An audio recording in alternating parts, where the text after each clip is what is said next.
Hello friends, ఎలా ఉన్నారు? బాగున్నానా? నేను బాగున్నాను ఫ్రెండ్స్. ఏంటంటే ఫిబ్రవరి 4వ తేదీ రథసప్తమి ఫ్రెండ్స్.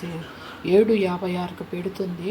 12 గంటల లోపల ఏంటంటే దీపం అవి పెట్టేసుకుంటే మనం చేయాల్సిన మనకి ఎంతవరకు స్తోమత ఉందో అంతవరకు భగవంతుడికి పెట్టుకుంటే మంచిది ఫ్రెండ్స్.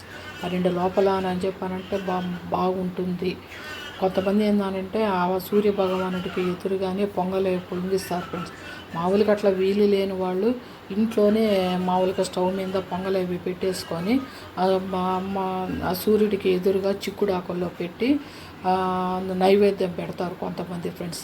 ఇంకొకటి చిక్కుడు ఆ కాయలతోటే పందిరి వేస్తారు ఫ్రెండ్స్. మామూలుగా టూత్ పిక్లు ఉంటాయి కదా, వాటితోటే గుచ్చేదును అవి వాడనాటివి తీసుకొని ఆ చిక్కుడు పందిరి వేస్తారు ఫ్రెండ్స్.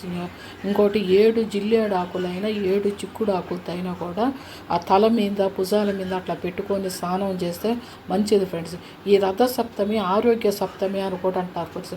ఏందనంటే భగవంతుడికి ఆరోగ్యం బాగలేను సూర్య నమస్కారాలు చేసుకుంటే చాలా మంచిది, ఆరోగ్యం బాగుంటుంది అని చెప్పని అంటారు ఫ్రెండ్స్.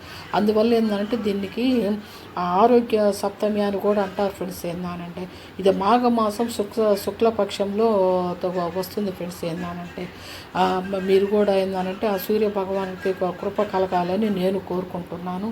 మీరందరూ కూడా హ్యాపీగా ఉండాలి ఫ్రెండ్స్. 4వ తేదీ ఫ్రెండ్స్ 7:56కి పెడుతుంది.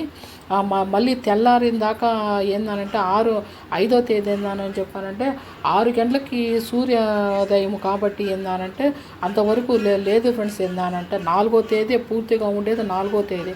5వ తేదీ లేదు ఫ్రెండ్స్. ఏందని చెప్పానంటే 8 గంటలకు పెట్టినా కూడా 4వ తేదీ రథసప్తమి చేసుకోవాలి. సూర్య భగవానుడు అనుగ్రహం పొందండి ఫ్రెండ్స్ అందరూ కూడా. ఓకే ఫ్రెండ్స్, సబ్స్క్రైబ్ చేయండి ఫ్రెండ్స్.